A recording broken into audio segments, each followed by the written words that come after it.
Diyos ko, sana makabuo man lang kami ni Casio. Kahit isa lang. Diyos ko, ituro niyo po sa akin yung numerong tatama sa loto.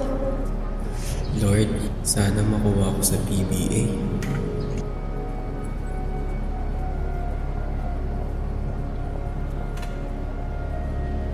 Lord, sana makalpo ko ng dati katulad ni Jer Gonzales. Diyos ko, hindi sana malaman ito na kapit ako ng asawa niya. Sana di rin malaman ng dalawang ito na may relasyon kami ng asawa niya. Mga walang hiya kayo mga ahas, akala ko totoo kayong kaibigan. Akala niyo hindi ko nababasa yung mga nasa isip niyo? Mga kaibigan ko pa naman kayo, mga sira kayo. Ma, hindi po ba siya nalilito?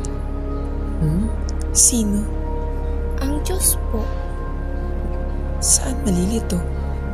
Pagsabay-sabay po nagdarasal yung mga tao, tapos iba-iba pa po yung hinihingi natin. Lahat po ba tayo naririnig niya? Kahit hindi binibigkas ng bibig, at kahit yung mga lihim na dinadaing ng ating mga puso, naririnig niya.